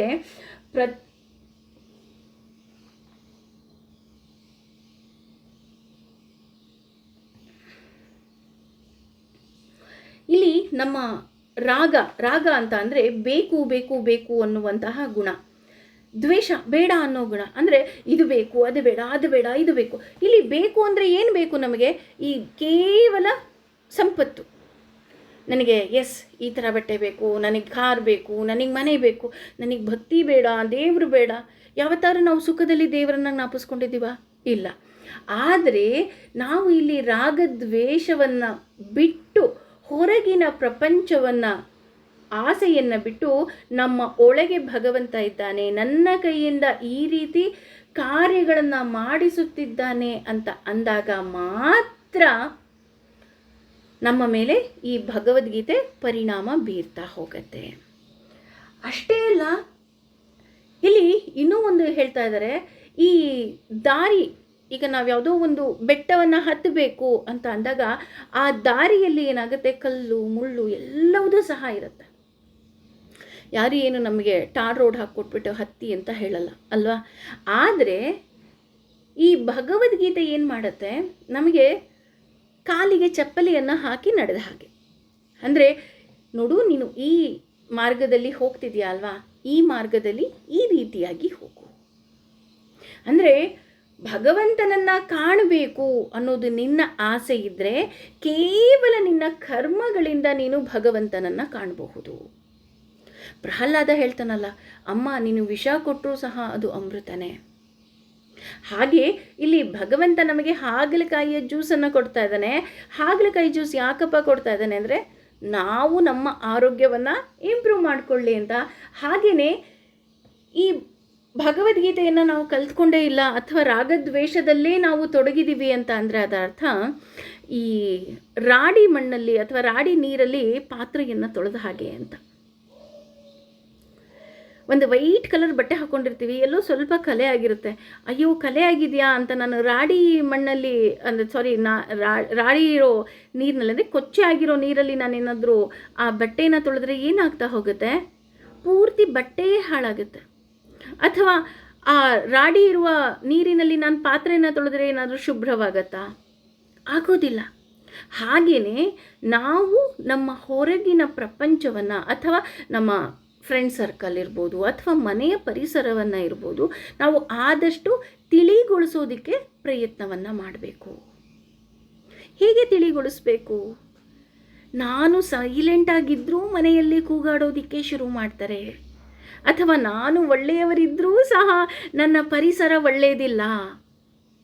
ನೋಡಿ, ಅದಕ್ಕೆ ಎಷ್ಟು ಸುಂದರವಾಗಿ ಹೇಳ್ತಾರೆ ಅಂತ ಅಂದರೆ, ನಾವು ಎಲ್ಲರನ್ನ ಖುಷಿಪಡಿಸೋದಕ್ಕೆ ಸಾಧ್ಯವೇ ಇಲ್ಲ ಅಲ್ವಾ? ಈಗ ಉದಾಹರಣೆ ಯಾವುದೋ ಒಂದು ಪ್ರವಚನವನ್ನು ಮಾಡ್ತೀವಿ ಅಥವಾ ಯಾವುದೋ ಒಂದು ಕ್ಲಾಸ್ನ ಮಾಡ್ತೀವಿ. ಆ ಕ್ಲಾಸ್ನ ಕೇಳೋರು ಎಲ್ಲರಿಗೂ ಖುಷಿ ಪಡಿಸೋದಕ್ಕೆ ಸಾಧ್ಯನಾ? ಇಲ್ಲ. ಎಲ್ಲರನ್ನ ಖುಷಿಪಡಿಸೋದಕ್ಕೆ ಭಗವಂತನಿಂದನೇ ಸಾಧ್ಯ ಆಗಿಲ್ವಂತೆ. ಆದರೆ ಅವನು ಭಗವಂತ ಆದ ಹೇಗೆ ಗೊತ್ತಾ? ಎಲ್ಲರೊಂದಿಗೆ ಅವನು ಖುಷಿಯಾಗಿತ್ತು ಅಲ್ವಾ? ನಾವು ಎಲ್ಲರನ್ನ ಖುಷಿಪಡಿಸೋದಕ್ಕಾಗೋದಿಲ್ಲ. ಸಪೋಸ್ ಒಂದು ಕಿಟಿ ಪಾರ್ಟಿ ಇರುತ್ತೆ, ಕಿಟಿ ಪಾರ್ಟಿನಲ್ಲಿ ಒಂದು 15 ಜನ ಇರ್ತಾರೆ. 15 ಜನನೂ ನೀನು ಖುಷಿಪಡಿಸೋದಕ್ಕಾಗತ್ತಾ? ಇಲ್ಲ. ನಿನ್ನ ಬಗ್ಗೆ ಒಬ್ಬರು ಚಾಡಿ ಹೇಳ್ತಾರೆ, ನಿನ್ನ ಬಗ್ಗೆ ಒಬ್ಬರು ಹೊಗಳ್ತಾರೆ, ಅಯ್ಯೋ ಇವ್ರ ಸವಾಸನೇ ಬೇಡ ಅಂತಾರೆ. ಆದರೆ ನೀನು 15 ಜನದ ಜೊತೆನೂ ನೀನು ಖುಷಿಯಾಗಿರ್ಬೋದಲ್ವಾ? ಏನೂ ತೊಂದರೆ ಇಲ್ಲ ಅಲ್ವಾ?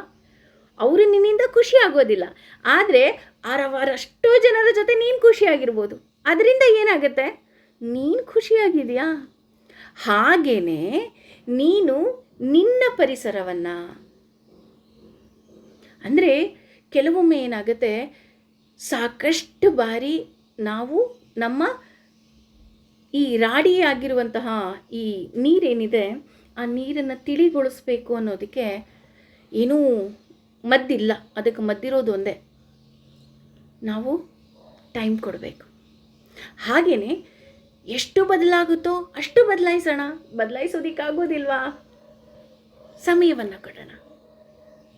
ಕಾಲಾಯ ತಸ್ಮೈ ನಮಃ. ಕಾಲವೇ ಕೆಲವೊಮ್ಮೆ ಏನು ಮಾಡ್ತಾ ಹೋಗುತ್ತೆ, ಉತ್ತರವನ್ನು ಕೊಡ್ತಾ ಹೋಗುತ್ತೆ. ಹಾಗಾಗಿ ನಾನು ಒಳ್ಳೆಯವನಾಗಬೇಕು ಅಂತ. ಈಗ ನೀವಂತೀರಾ, ಮೇಡಮ್ ನಾನು ಒಳ್ಳೆಯವಳ ಕೆಟ್ಟವಳ? ನಾವು ಒಳ್ಳೆಯವರು ಅಂತ ಹೇಗೆ ತಿಳ್ಕೊಳ್ಳೋದು ಅಲ್ವಾ? ನೋಡಿ, ಬೇರೆಯವ್ರು ಒಳ್ಳೆಯವರ ಕೆಟ್ಟವರ ನಾವು ಟಕ ಟಕ ಟಕ ಟಕ ಟಕ ಹೇಳಿಬಿಡ್ತೀವಿ. ಅವ್ರು ಒಳ್ಳೆಯವರು, ಇವ್ರು ಕೆಟ್ಟವರು, ಅವ್ರು ಸರಿ ಇಲ್ಲ, ಇವ್ರು ಸರಿ ಇದ್ದಾರೆ, ಅವ್ರು ಹಾಗೆ ಇವ್ರು ಹೀಗೆ. ಇಲ್ಲಿ ಕೃಷ್ಣ ಹೇಳ್ತಾ ಇದ್ದಾನೆ, ನೀನು ಬೇರೆಯವರ ಬಗ್ಗೆ ತಿಳ್ಕೋಬೇಡ, ಮೊದಲು ನಿನ್ನ ಬಗ್ಗೆ ತಿಳ್ಕೊ. ಹೇಗೆ ತಿಳ್ಕೊಳ್ಳೋದಪ್ಪ ನಮ್ಮ ಬಗ್ಗೆ? ನಿನಗೆ ರಾಗದ್ವೇಷ ಇಲ್ವಾ? ನಿನ್ನ ಇಂದ್ರಿಯಗಳನ್ನು ನಿಗ್ರಹ ಮಾಡುವ ಶಕ್ತಿ ನಿನಗಿದೆಯಾ? ಹಾಗಿದ್ರೆ ನೀನು ಒಳ್ಳೆಯವರು.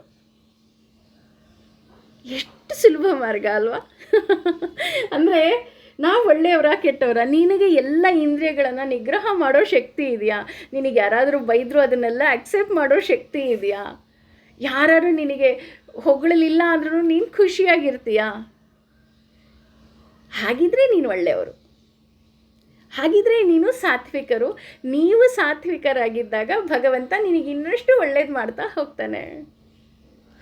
ನಮಗೆ ಗೊತ್ತಿಲ್ಲ ನಾವು ಒಳ್ಳೆಯವರ ಕೆಟ್ಟವರ ಅಂತ. ಹಾಗಿದ್ರೆ ಇವತ್ತಿನಿಂದ ನಾವೇ ಟೆಸ್ಟ್ ಮಾಡ್ಕೊಳ್ಳೋಣ. ಪ್ರತಿದಿನ ನಾವು ಒಳ್ಳೆಯವರ ಕೆಟ್ಟವರ? ನನಗೆ ಬೇರೆಯವ್ರ ಮೇಲೆ ದ್ವೇಷ ಇಲ್ವಾ? ನನಗೆ ಬೇರೆ ಯಾವುದೋ ಒಂದು ವಸ್ತುವಿನ ಮೇಲೆ ರಾಗ ಇಲ್ವಾ? ಅವ್ರು ಯಾರೋ ಏನೋ ತೊಗೊಂಡ್ರು ಅಂತ ನನಗೆ ಅಸೂಯೆ ಇಲ್ವಾ? ನಾವೇ ನಮ್ಮನ್ನು ಕರೆಕ್ಷನ್ಸ್ ಮಾಡ್ಕೊಳ್ತಾ ಹೋಗೋಣ. ಹೇಗೆ ಅಂದರೆ, ಈ ನಮಗೆಲ್ಲ ಏನು ಮಾಡೋರು, ಡಿಕ್ಟೇಷನ್ ಕೊಟ್ಬಿಟ್ಟು ಬೋರ್ಡ್ ಮೇಲೆ ಸರಿಯಾದ ಉತ್ತರವನ್ನು ಬರೆದ್ಬಿಟ್ಟು ನಮಗೆ ಕೊಡೋರು, ನೀವೇ ವ್ಯಾಲ್ಯೂಯೇಷನ್ ಮಾಡ್ಕೊಳ್ಳಿ ಅಂತ. ನಾನು ಅದನ್ನು ಚೂರು ಸರಿ ಇದ್ದರೆ ನಾನು ತಪ್ಪು ಅದನ್ನು ಮತ್ತೆ ತಪ್ಪಿದರೆ ಸರಿ ಮಾಡಿಕೊಂಡು ಮತ್ತೆ ನಾವು ಕರೆಕ್ಷನ್ಸ್ ರೈಟ್ ಹಾಕ್ಕೊಂಡು ಹೋಗ್ಬೋದು. ಆದರೆ ಮನಸ್ಸಾಕ್ಷಿ ಅನ್ನೋದೊಂದಿದೆ ಅಲ್ಲ, ಆ ಮನಸ್ಸಾಕ್ಷಿ ಹೇಳ್ತಾ ಹೋಗುತ್ತೆ, ನಾವು ಒಳ್ಳೆಯವರ, ನಾವು ಕೆಟ್ಟವರ, ನಾನು ಎಲ್ಲಿ ತಿದ್ಕೋಬೇಕು, ನಾನು ಎಲ್ಲಿ ತೀಡಬೇಕು. ಹೇಗೆ ಶಿಲ್ಪಿ ಹೇಳ್ತಾನಲ್ವ, ಈ ಕಲ್ಲಲ್ಲೇ ಸೌಂದರ್ಯ ಇತ್ತು, ಬೇಡದೇ ಇರೋದನ್ನು ನಾನು ತೆಗೆದು ಹಾಕಿದೆ, ಆಗ ಅದು ವಿಗ್ರಹ ಆಯಿತು.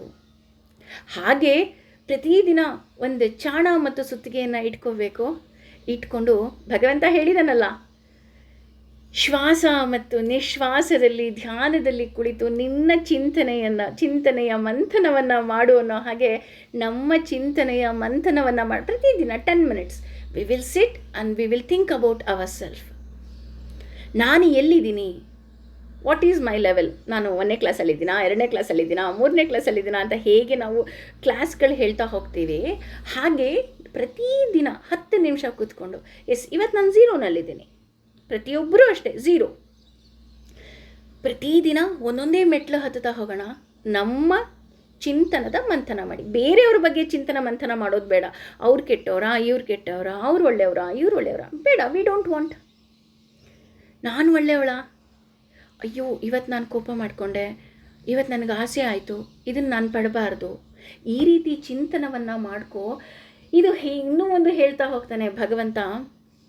ಕುಂಬಾರನಿಗೆ ವರುಷ, ದೊಣ್ಣೆಗೆ ನಿಮಿಷ ಅಲ್ವಾ? ಅಂದರೆ ನಮ್ಮನ್ನು ನಾವು ತಿದ್ದಿ ತೀಡಿ ಒಳ್ಳೆಯವರು ಮಾಡ್ಕೋಬೇಕು ಅಂದಾಗ ಎಷ್ಟು ಕಷ್ಟ. ಅಂದರೆ 4 ಜನ ನಮಗೆ ಒಳ್ಳೆಯವರು ಅಂತ ಅನ್ನಬೇಕು ಅಂದ್ರೇ ನಮಗೆ ತುಂಬ ಟೈಮ್ ಬೇಕಾಗುತ್ತೆ, ವರ್ಷಾನುಗಟ್ಟಲೆ. ಉದಾಹರಣೆ 20 ವರ್ಷ 30 ವರ್ಷ ಆಗಿರುತ್ತೆ ಮದುವೆ ಆಗಿ, ನಮ್ಮ ಮನೆಯವರೇ ನಮಗೆ ಹೇಳೋದಿಲ್ಲ ನಾವು ಒಳ್ಳೆಯವರು ಅಂತ ಅಲ್ವಾ? ಯಾರು ಕಿರೀಟ ಕಟ್ಟಿದಾರ, ಬೆಸ್ಟ್ ವೈಫ್, ಬೆಸ್ಟ್ ಮದರ್ ಇಲ್ಲ ಅಲ್ವಾ? ಅಥವಾ best student, best teacher, best person award ಸಿಕ್ಕಿದೆಯಾ? ಯಾಕೆ ಸಿಕ್ಕಿಲ್ಲ? ಪ್ರತಿನಿತ್ಯ ಕೆಲಸಗಳನ್ನು ಮಾಡ್ತೀವಿ, ಪ್ರತಿನಿತ್ಯ ಸಾಧುಗಳಾಗಿರ್ತೀವಿ, ಎಲ್ಲದೂ ಒಪ್ಕೊಳ್ತಾ ಇರ್ತೀವಿ. ಕುಂಬಾರ 1 ವರ್ಷ ಬೇಕು ಅವನಿಗೆ ಮಡಿಕೆಯನ್ನು ಮಾಡೋದಕ್ಕೆ. ಮಳೆಗಾಲದಲ್ಲಿ ಹೋಗಿ ಹಸಿ ಮಣ್ಣನ್ನು ತಂದು ಅದನ್ನು ತಿದ್ದಿ ತೀಡಿ ಅದನ್ನು ತುಳಿದು ಮಾಡಿ ಒಂದು ಮಡಿಕೆಯನ್ನು ಮಾಡಿ ಅದನ್ನು ಬೆಂಕಿಗೆ ಹಾಕಿ ಕಾಯಿಸಿ ಅದನ್ನು ಇಡ್ತಾನೆ. ಆದರೆ ನಮ್ಮಲ್ಲಿರುವಂತಹ ದ್ವೇಷ ಏನು ಮಾಡುತ್ತೆ? ದೊಣ್ಣೆ ಬಿದ್ದ ಹಾಗೆ ಬಿದ್ದ ತಕ್ಷಣ ಒಡೆದು ಹೋಗ್ಬಿಡುತ್ತೆ ಅಲ್ವಾ? ನಾವು ತುಂಬ ಜನ ಯೋಚನೆ ಮಾಡ್ಕೊತೀವಿ, ಯಾಕೆ ನಮಗೆ ಯಾರು ಬೆಸ್ಟ್ ಅಂತ ಹೇಳೋದಿಲ್ಲ? ಅದಕ್ಕೆ ಕಾರಣ ನನ್ನ ಒಂದೇ ಒಂದು ತಪ್ಪು ಅಲ್ವಾ? ನಾವೆಲ್ಲರೂ ನಮ್ಮ ಜೀವನದಲ್ಲಿ ಮಾಡಿದ್ದೀವಿ. ಹಾಗೆ ಪ್ರತಿದಿನ ಪ್ರತಿ ಕ್ಷಣ ನಮ್ಮನ್ನು ನಾವು ತಿದ್ದಿ ತೀಡಿ ಇನ್ನಷ್ಟು ನಮ್ಮ ಕೊನೆಯ ಉಸಿರಿರೋವರೆಗೂ ನಾವು ಪ್ರಯತ್ನಿಸಬೇಕು. ನಾವು ಒಳ್ಳೆಯವರಾಗಿದ್ದೀವಿ ಅಂತ ನಾವು ತಿಳ್ಕೊಳ್ಳೋದಕ್ಕೆ ನಮ್ಮ ಇಂದ್ರಿಯ ನಿಗ್ರಹಗಳು ಸಾಧ್ಯನಾ ಅಂತ ಇಲ್ಲಿ ನಾವು ಯೋಚನೆ ಮಾಡ್ತಾ ಹೋಗಬೇಕು. ಹೀಗಿರ್ಬೇಕಾದ್ರೆ ಅರ್ಜುನ ಕೇಳ್ತಾನೆ, ಹೌದಾ, ಹಾಗಿದ್ರೆ ನಾನು ಯಾಕೆ ಯುದ್ಧವನ್ನು ಮಾಡಬೇಕು? ನಾನು ಮಾಡೋದಿಲ್ಲ. ಯಾಕಪ್ಪ ಅಂತ ಅಂದರೆ, ನಾನು ಧ್ಯಾನ ಮಾಡ್ತೀನಿ, ಜ್ಞಾನವನ್ನು ಸಂಪಾದನೆ ಮಾಡ್ತೀನಿ, ಈ ರೀತಿ ಮಾಡೋದೇ ಒಳ್ಳೆಯದಲ್ವಾ ಅಂತ ಇನ್ನೂ ಅವನಿಗೆ ಗೊಂದಲ ಇದ್ದಾಗ ಕೃಷ್ಣ ಹೇಳ್ತಾನೆ, ಶ್ರೇಯಾನ್ ಸ್ವಧರ್ಮೋ. ಶ್ರೇಯಾನ್ ಅಂದರೆ ಬಹಳ ಉತ್ತಮವಾಗಿರುವುದು ಸ್ವಧರ್ಮ, ತನ್ನ ವಿದುಕ್ತವಾದ ಕರ್ತವ್ಯಗಳು. ನಿರ್ಗುಣ ಅಂದರೆ ತಪ್ಪಾಗಿದ್ದರೂ, ಪರಧರ್ಮಾತ್ ಇತರರಿಗೆ ಕೇಳಿರುವ ಕರ್ತವ್ಯಗಳಿಂದ, ಅನುಷ್ಠತ್ ಅಂದರೆ ಪರಿಪೂರ್ಣವಾಗಿ ಆಚರಿಸಿದ, ಸ್ವಧರ್ಮೇ ತನ್ನ ವಿಮುಕ್ತ ಕರ್ತವ್ಯಗಳಿಂದ, ನಿಧನಂ ನಾಶವು, ಶ್ರೇಯ ಉತ್ತಮವು, ಪರಧರ್ಮ ಇತರರಿಗೆ ವಿದುಕ್ತವಾದ ಕರ್ತವ್ಯಗಳು, ಭಯ ಅವಯ ಅಂದರೆ ಅಪಾಯಕಾರಿಯಾಗಿರುತ್ತದೆ. ಅಂದರೆ ಇಲ್ಲಿ ಕೃಷ್ಣ ನಮ್ಮ ಧರ್ಮದ ಬಗ್ಗೆ ಹೇಳ್ತಾ ಇದ್ದಾನೆ. ಧರ್ಮ ಅಂದ ತಕ್ಷಣ ನಾವು ಅಂದ್ಕೊಳ್ಳೋದು, ಎಸ್ ನಾನು ಈ ಜಾತಿಯಲ್ಲಿ ಹುಟ್ಟಿದ್ದೀನಿ, ಈ ಧರ್ಮದಲ್ಲಿ ಹುಟ್ಟಿದ್ದೀನಿ ಅಲ್ಲ. ಭಗವಂತ ಹೇಳ್ತಿರೋದು ಆ ಧರ್ಮವನ್ನು ಅಲ್ಲ, ಆ ಜಾತಿಯ ನಿಂದನೆಯನ್ನು ಇಲ್ಲಿ ಹೇಳ್ತಾನೆ ಇಲ್ಲ. ಭಗವಂತ ಹೇಳ್ತಾ ಇರೋದು, ನೀನು ಯಾವ ವರ್ಣಾಶ್ರಮದಲ್ಲಿ ಇದ್ದೀಯಾ, ನೀನು ಯಾವ ಕರ್ತವ್ಯವನ್ನು ಮಾಡಬೇಕು, ನೀನು ಅಧ್ಯಯನದಲ್ಲಿ ಇದ್ದೀಯಾ, ಬ್ರಾಹ್ಮಣನಾಗಿ ಇದ್ದೀಯಾ, ಬ್ರಾಹ್ಮಣನಲ್ಲಿ ನೀನು ಬ್ರಹ್ಮಚಾರಿಯಾಗಿದ್ದೀಯಾ, ಗೃಹಸ್ಥನಾಗಿದ್ದೀಯಾ, ಅಥವಾ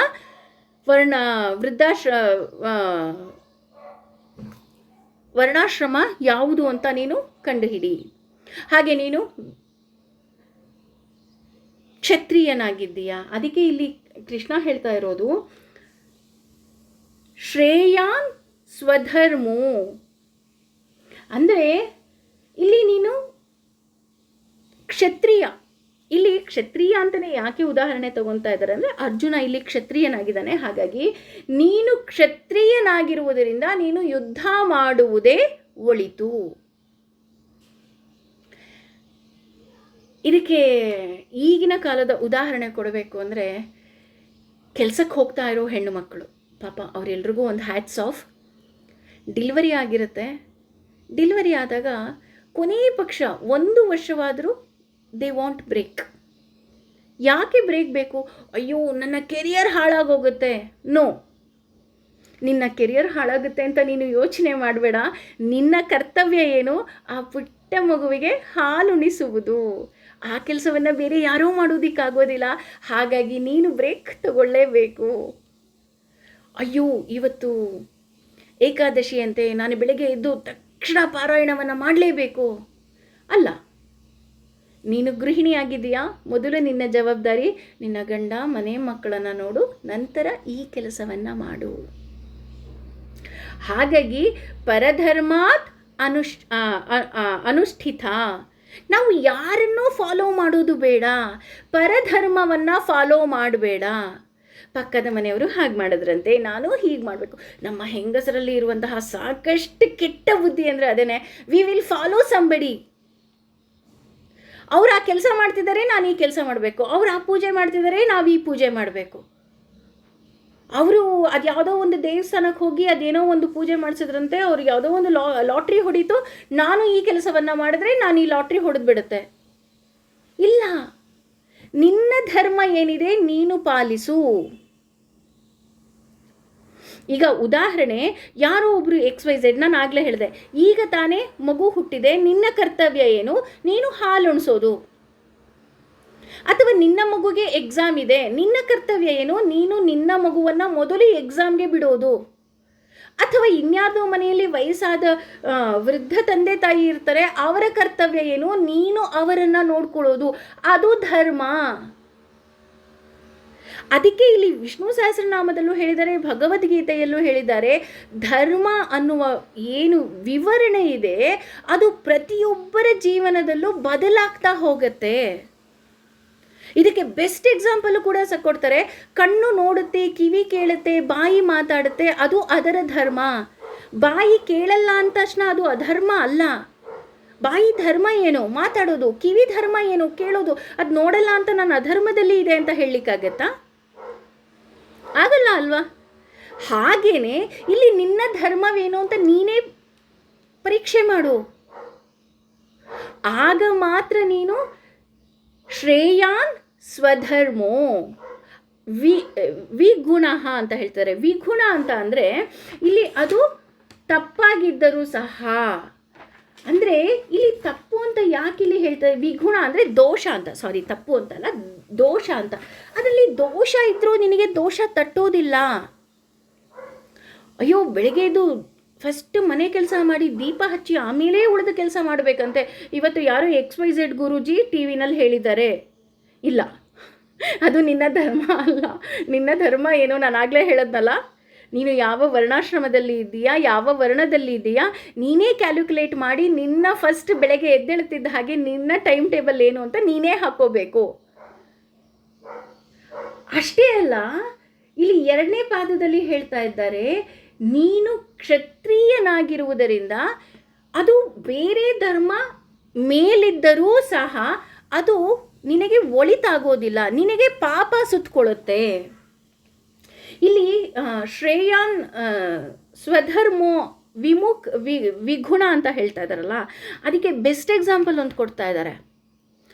ಬೆಸ್ಟ್ ಎಕ್ಸಾಂಪಲ್ ಬಂದು ಒಬ್ಬ ಗೌರ್ಮೆಂಟ್ ಎಂಪ್ಲಾಯ್. ಅವನ ಕೆಲಸ ಏನಪ್ಪ ಅಂತ ಅಂದರೆ, ಅವನು ಗೌರ್ಮೆಂಟ್ ಎಂಪ್ಲಾಯ್.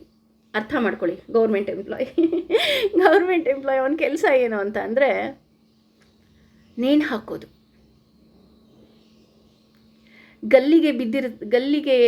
ಗಲ್ಲಿನ ಶಿಕ್ಷೆ ಯಾರಿಗೆ ಆಗಿರುತ್ತೋ ಅವರಿಗೆ ನೇಣು ಹಾಕಿ ಅವರಿಗೆ ಗಲ್ಲಿಗೇರಿಸೋದು ಅವನ ಶಿಕ್ಷೆ. ಅಂದರೆ ನೇಣು ಹಾಕೋದು ಅವನ ಕೆಲಸ. ಹಾಗಿದ್ರೆ ನನಗೆ ಪಾಪ ಸುತ್ತಕೊಳ್ಳುತ್ತೆ ಅಂತ ಅವನು ಆ ಕೆಲಸವನ್ನು ಮಾಡದೇ ಇರೋದಕ್ಕೆ ಸಾಧ್ಯನಾ? ಬೇರೆಯವರು ಅವನಿಗೆ ಕಟುಕ ಅನ್ಬೋದು, ಅದು ಸೆಕೆಂಡ್ರಿ. ಆದರೆ ಅವನ ಕೆಲಸ ಏನು? ಅವನನ್ನು ಗೌರ್ಮೆಂಟ್ ನೇಮಕ ಮಾಡ್ಕೊಂಡಿರೋದೇನಕ್ಕೆ? ಅವನನ್ನು ನೇಮಕ ಮಾಡ್ಕೊಂಡಿರೋದೇ ನೀನು ಗಲ್ಲಿಗೆ ಯಾರು ಶಿಕ್ಷೆ ಬರುತ್ತೋ ಅವರಿಗೆ ನೀನು ಗಲ್ಲಿಗೆ ಹಾಕು ಅಂತಲೇ ಅವನಿಗೆ ನೇಮಕ ಮಾಡ್ಕೊಂಡಿರೋದ್ರಿಂದ ಅವನು ಆ ಕೆಲಸ ಮಾಡಿದಾಗ ಅವನಿಗೆ ದೋಷ ಬರೋದಿಲ್ಲ ಅಲ್ವಾ? ಮಾಡಲಿಲ್ಲ ಅಂದರೆ ಏನಾಗುತ್ತೆ? ದೋಷ ಬರುತ್ತೆ. ಹಾಗೆಯೇ ಇಲ್ಲಿ ನಿನ್ನ ಧರ್ಮವನ್ನು ನೀನು ಪಾಲಿಸದಿದ್ದರೆ, ಉದಾಹರಣೆ, ಅಯ್ಯೋ ಮಗು ಹಸ್ಕೊಂಡಿರುತ್ತೆ, ಎಷ್ಟೋ ಮನೇಲಿ ನೋಡಿದ್ದೀನಿ, ಇಲ್ಲ ನಾನು ದೇವಸ್ಥಾನಕ್ಕೆ ಹೋಗಿ ಮೊದಲು ಪೂಜೆ ಮಾಡಬೇಕು, ಅಥವಾ ಇನ್ಯಾವುದೋ ಪಾರಾಯಣ ಮಾಡಬೇಕು, ಇನ್ಯಾವುದೋ ವ್ರತವನ್ನು ಮಾಡಬೇಕು.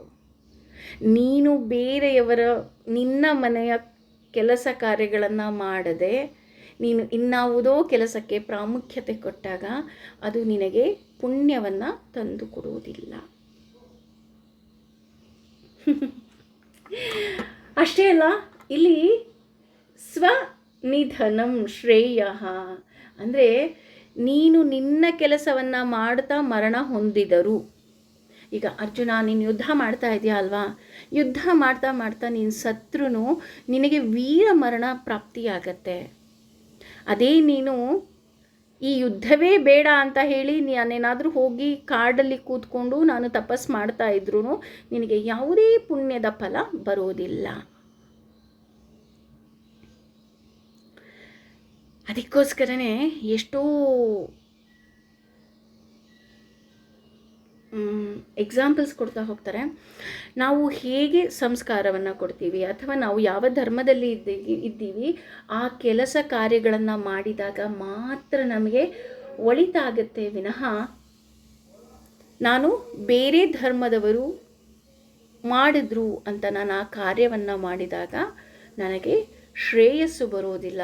ಅದು ಭಯಾವಹ, ಅಂದರೆ ನಿನಗೆ ಪಾಪ ಸುತ್ತಕೊಳ್ಳುತ್ತೆ. ಕೃಷ್ಣ ತುಂಬ ಬರೀ ಹಾಗಲಕಾಯಿ ಜ್ಯೂಸ್ ಅಷ್ಟೇ ಕೊಡ್ತಾ ಇಲ್ಲ, ಅದ್ರ ಜೊತೆ ಇನ್ನೊಂದಿಷ್ಟು ಕಹಿಯ ಸತ್ಯಗಳನ್ನು, ಜೀವನದ ಕಹಿ ಸತ್ಯವನ್ನು ಹೇಳ್ಕೊಡ್ತಾ ಇದ್ದಾನೆ. ನೀನು ನಿನ್ನ ಧರ್ಮ ಯಾವುದು ಅಂತ ನೀನೇ ತಿಳ್ಕೊ, ನಿನ್ನ ಕರ್ತವ್ಯ ಏನು ಅಂತ ನೀನೇ ತಿಳ್ಕೊ.